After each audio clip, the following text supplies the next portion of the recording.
네, 매주 말씀드리고 있지만 고린도 교회는 자기가 추종하는 사역자에 따라서 분열되어 있었고, 또 뿐만 아니라 사역자를 함부로 판단하고 평가하는 그런 교만한 모습을 갖고 있었습니다.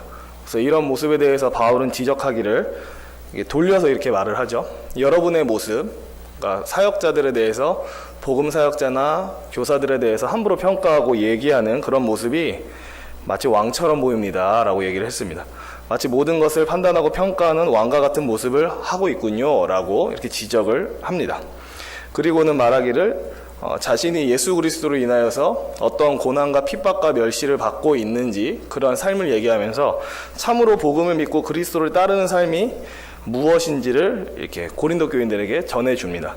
그리고 나서 이제 여기에 이어서 오늘 본문이 나오는데요. 오늘 본문에서 바울은 이제 말투, 이렇게 어조를 바꿉니다. 스스로를 뭐라고 묘사하냐면 고린도 교인들의 아버지라고 묘사하면서 계속해서 권면을 합니다. 그러니까 바울이 이러한 태도를 취하고 있는 것은 마치 고린도 교인들의 모습이 반항심 가득하고 교만함 가득한 그런 자녀와 같은 모습이기 때문에 이제 이런 식으로 얘기를 합니다. 15절을 제가 읽어보겠습니다. 그리스도 안에서 1만 스승이 있으되 아버지는 많지 아니하니 그리스도 예수 안에서 내가 복음으로써 너희를 낳았음이라. 그러니까 이 말은 거의 그대로 그냥 받아들이시면 됩니다. 바울은 이렇게 말을 하고 있습니다. 제가 여러분에게 이러한 권면을 하는 것은 단지 스승으로서 혹은 선생의 마음으로서 이런 권면을 하는 것이 아니라 내가 아버지의 마음을 가지고 여러분에게 계속해서 이런 권면의 말을 던집니다 라고 얘기를 합니다. 하나님께서는 분명히 이제 특정 어떤 사람을 신앙의 길로 인도하실 때에 이제 사역자를 사용하십니다. 사역자의 입술에서 나오는, 또 사역자의 입술을 통해서 전달되어지는 하나님의 말씀을 사용하셔서 한 사람을 신앙의 길로 인도하십니다. 근데 이제 생각을 해보시면, 만약에 제가 원래 믿음이 없는 사람이었는데 어떤 목사님의 설교를 통해서 은혜를 받아서 신앙이 생겼습니다. 그때 처음 믿음의 길로 들어갔다고 생각을 하면 나에게 그 하나님의 말씀을 전해준 사역자는 마치 나에게 어떤 존재가 되냐면 영적인 아버지 같은 존재가 되는 거죠. 왜냐하면 그 사역자가 말씀을 전해줬고 그 사역자가 전해준 말씀을 통해서 또 하나님이 은혜 주셔서 제가 신앙의 길로 들어섰으니까요. 그래서 바울도 얘기를 하기를 내가 복음으로써 너희를 낳았다 라고 얘기를 합니다. 다 알고 계시겠지만 고린도 지역에 처음으로 복음을 전했던 것은 바울이고, 그리고 고린도 지역에 이제 신앙의 길로 사람들을 처음으로 인도했던 것도 바울입니다. 그러니까 정말 바울은 그 고린도 교회를 봤을 때 그들 자녀 같은 마음으로 봤던 거죠. 내가 복음으로 너희를 낳았고 내가 너희를 향해서 가지고 있는 마음은 특별하다. 실제적으로 이제 육체적인 아들이 아니고 영적인 아들과 같이 그렇게 여겼던 겁니다. 그래서 사실 바울은 오늘 말씀에서 그런 어조죠. 애틋한 마음으로 자녀를 권면하는 그런 사랑 많은 그런 아버지의 모습을 하고 있습니다. 그러니까 사실 여기에 이렇게 써있지는 않지만 마치 이런 내용이 내포되어 있는 것 같습니다. 나는 고린도 교인 여러분들을 나의 자녀와 같이 생각하기 때문에 여러분이 그릇된 길로 가는 것, 하나님의 길에서 어긋나는 것 나는 가만히 보고 있을 수 없습니다. 어떻게든 여러분을 권면해서 올바른 길을 걷게 하고 싶습니다라는 마음이 저는 담겨 있다라고 생각이 됩니다. 그래서 이제 계속해서 바울은 이 반항심 넘치는 자녀와 같은 고린도 교회를 어떻게 교정할 것인지에 대한 얘기를 합니다. 16, 17절 같이 읽어보도록 하겠습니다. 그러므로 내가 너희에게 권하노니 너희는 나를 본받는 자가 되라. 이로 말미암아 내가 주 안에서 내 사랑하고 신실한 아들 디모데를 너희에게 보내었으니 그가 너희로 하여금 그리스도 예수 안에서 나의 행사 곧 내가 각 교회에서 가르치는 것을 생각나게 하리라. 바울이 고린도 교인들을 교정하기 위해서 두 가지 얘기를 합니다. 한 가지는 자기 자신을 본받아라 라는 그런 얘기를 합니다. 이 말을 좀 더 이해하기 위해서는 고린도 전서 이 4장 말고 11장 1절을 보면 조금 더 이해가 되는데요. 거기서 바울은 이렇게 얘기를 합니다. 고린도 교인들에게 내가 그리스도를 본받는 자가 된 것 같이 너희는 나를 본받는 자가 되라. 그러니까 사실 그냥 바울이 고린도 교인들에게 여러분은 저를 본받으십시오 라고 얘기를 하면, 아니 바울은 자기가 대체 뭐길래 자기를 본받으라고 하나? 라는 의문이 생길 수 있는데 그거의 좀 더 정확한 의미는 이런 거죠. 나는 항상 예수 그리스도를 본받기 위해서 애쓰는 그런 사람이고 그렇기 때문에 여러분은 저를 본받으십시오. 그러면 여러분이 결국 누구를 닮게 되냐면 예수님을 닮게 됩니다. 이런 의미로도 볼 수 있습니다. 그리고 또 한 가지 드는 생각은 어떤 참 뭐랄까 효자, 어떤 부모를 기쁘게 하는 자녀는 어떤 자녀라면 아버지의 좋은 모습을 그대로 모방하고 아버지의 좋은 모습을 그대로 따르는 자녀가 사실 부모가 봤을 때 참 사랑스러운 자녀일 것 같습니다. 아버지가 항상 올바르고 정직하고 선한 길로 걷고 있다면 당연히 그 아버지는 자기의 자녀도 이런 올바른 길을 같이 걸어주기를 기대하는 마음이 있을 겁니다. 그래서 저는 이 두 가지 의미가 다 있다고 생각이 됩니다. 일단 바울 자신이 예수 그리스도의 길을 따르기 위해서 그분을 닮기 위해서 애쓰는 사람이고, 그렇기 때문에 여러분은 저를 닮으십시오. 그러면 여러분도 그리스도와 같이 될 것입니다 라고 얘기하는 것 같고, 또 한 가지는 내가 걷고 있는 길이 참되고 옳은 길이니까 나의 영적 자녀인 여러분도 저와 같이 바른 길을 같이 걸었으면 좋겠습니다 라고 얘기를 하는 걸로 보입니다.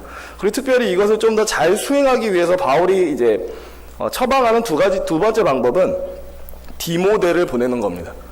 자기가 사랑하는 제자인 디모데를 보내서 그 디모데를 통해 바울이 어떻게 복음 사역을 하고 있고 또 어떻게 예수 안에서 삶을 살아가고 있는지, 어떻게 예수 안에서 올바른 신앙의 삶을 살아가고 있는지 디모데를 통해서 가르쳐 주겠다라고 얘기를 합니다. 근데 이게 참 재밌는 게 이 구절을 성경 9절 17절을 보시면 디모데를 수식하고 있는 표현이 있습니다.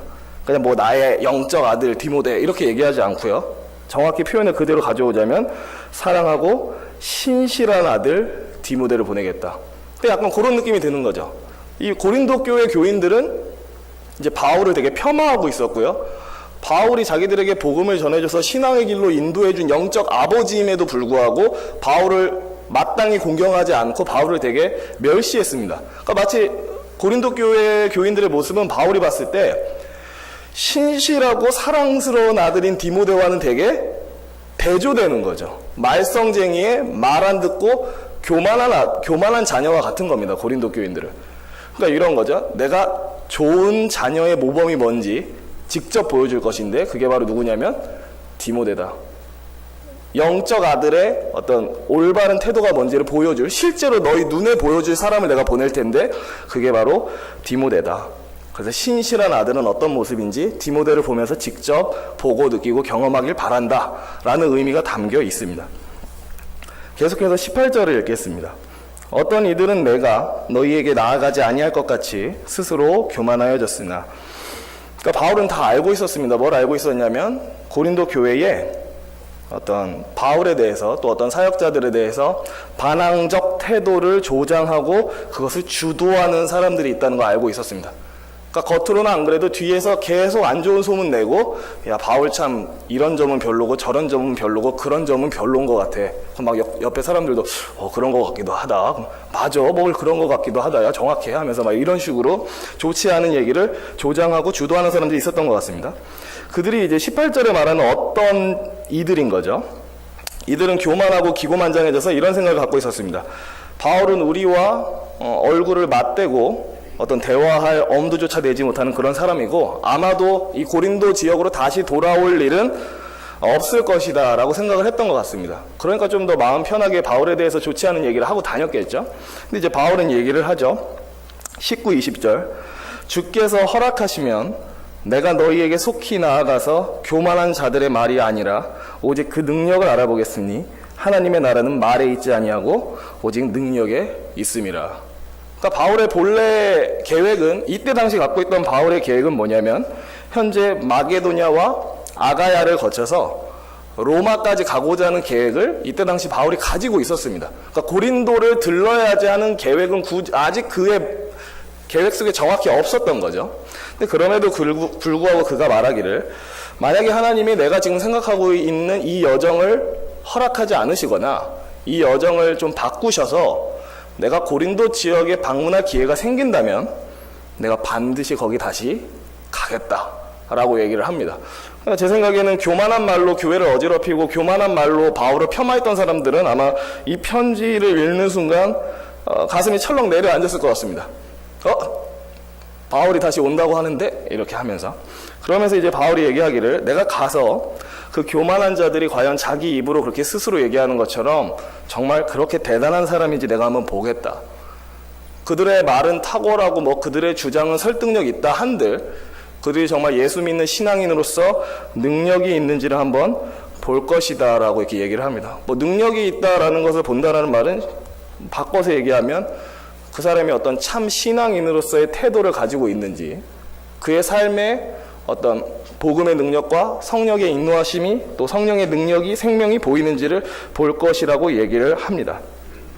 그래서 다시 말씀드리지만 아마도 이제 바울에 대해서 폄하하고 안 좋게 얘기했던 사람들은 마음 한구석에 이러다가 진짜로 바울이 와서 나를 호되게 혼내면 어떡하나, 내가 그 앞에서 찍소리도 못하고 꾹 눌려버리면 어떡하나라는 두려움을 좀 느꼈을 것 같기도 합니다.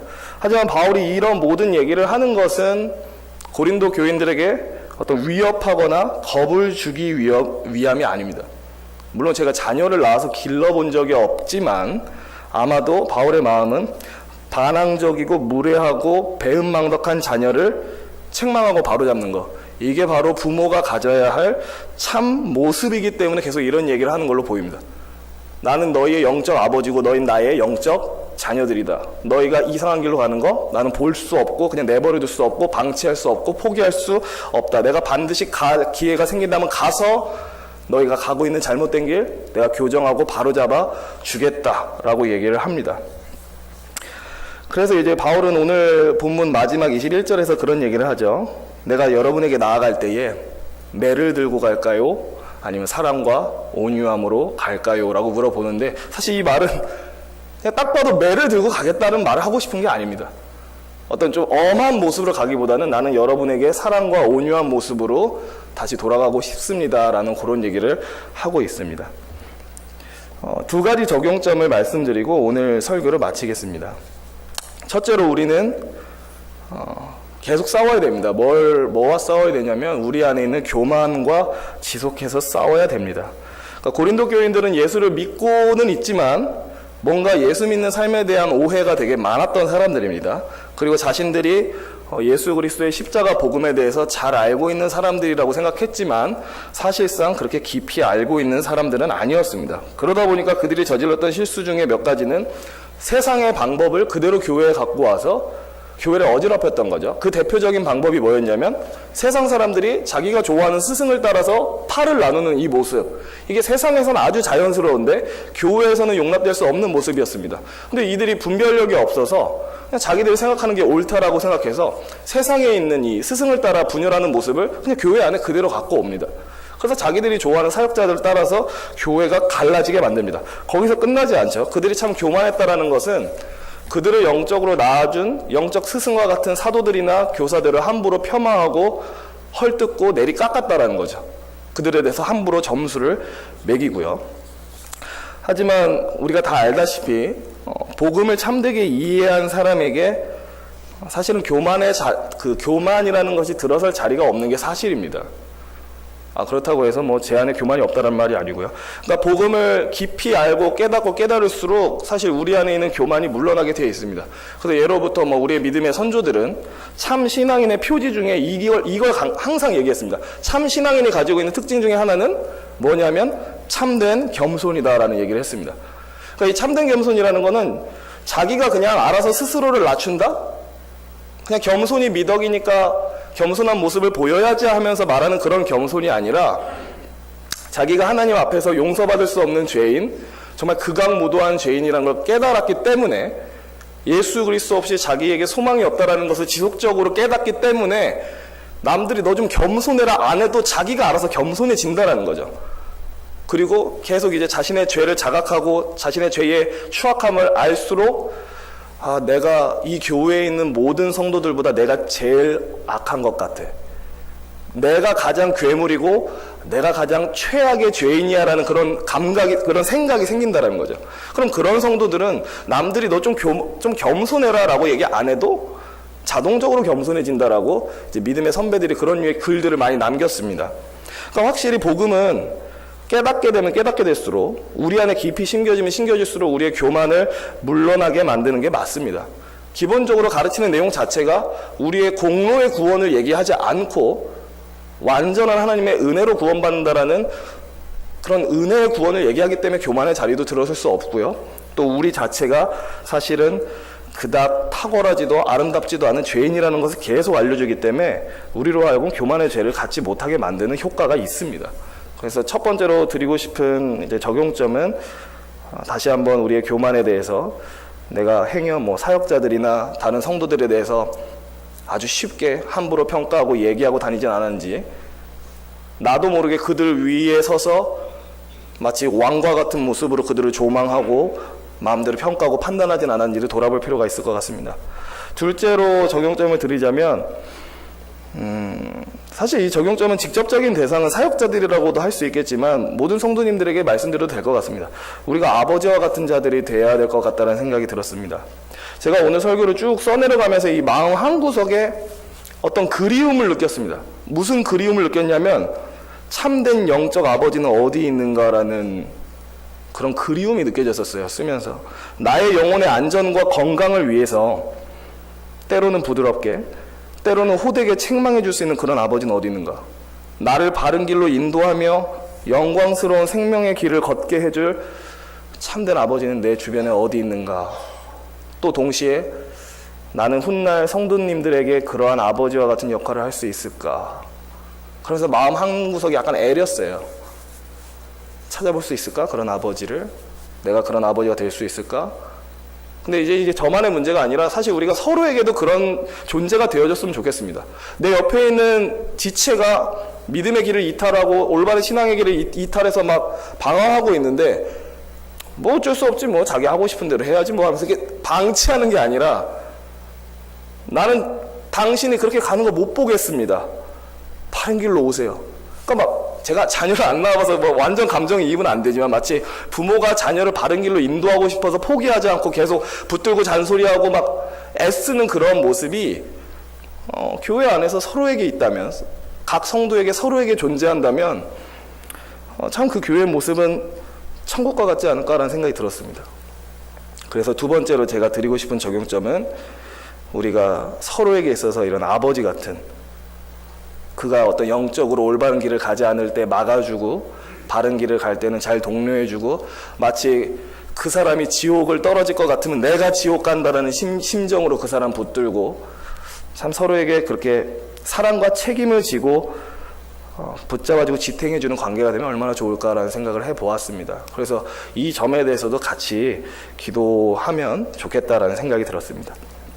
제가 기도하고 마치도록 하겠습니다.